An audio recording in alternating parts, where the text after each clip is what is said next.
Halo teman-teman semuanya, kami dari kelompok 6 ingin mempresentasikan materi dengan judul Perencanaan Sumber Daya Manusia Seleksi atau Rekrutmen.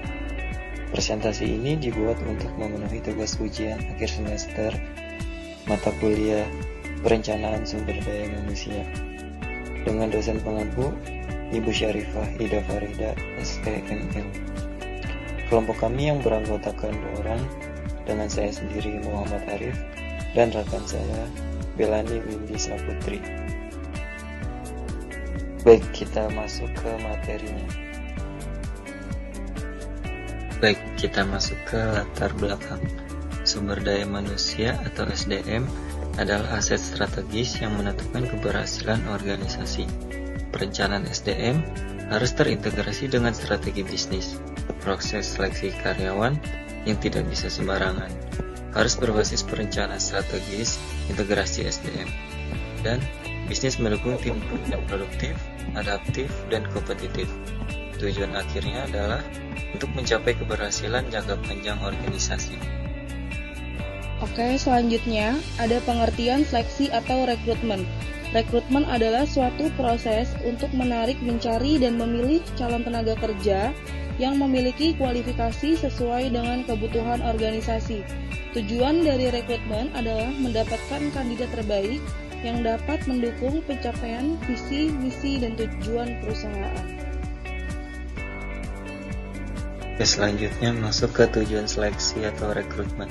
Yang pertama, untuk mendapatkan tenaga kerja berkualitas. Yang kedua, memastikan ketersediaan SDM. Ketiga, menarik kandidat terbaik. Yang keempat, mengurangi resiko turnover. Yang kelima, mendukung pencapaian strategi bisnis. Dan yang terakhir, menciptakan keunggulan kompetitif. Oke, selanjutnya ada jenis dan proses rekrutmen.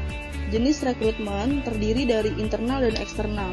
Internal yaitu promosi dan rotasi, sedangkan eksternal lowongan kerja dan headhunter. Selanjutnya ada proses rekrutmen.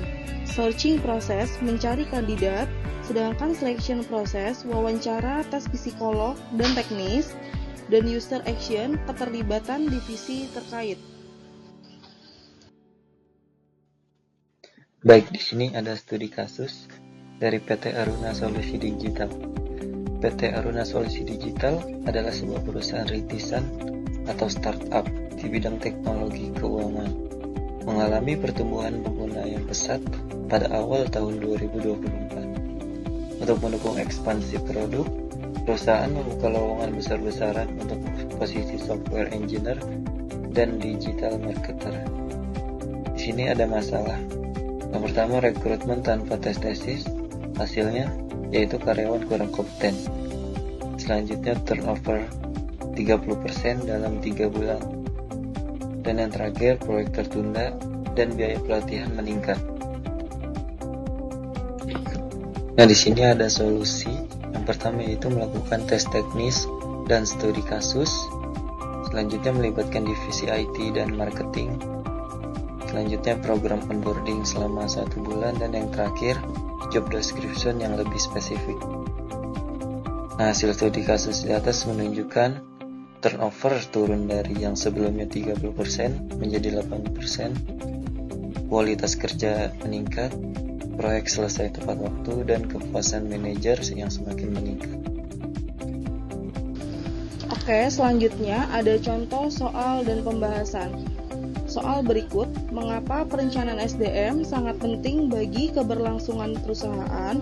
Pembahasannya adalah perencanaan SDM penting karena membantu perusahaan menghindari kekurangan atau kelebihan tenaga kerja, meningkatkan efisiensi operasional, menekankan biaya rekrutmen, serta memastikan ketersediaan karyawan yang kompeten sesuai kebutuhan organisasi. Berikut selanjutnya daftar pustaka yang telah terlampir di hasil PowerPoint kami.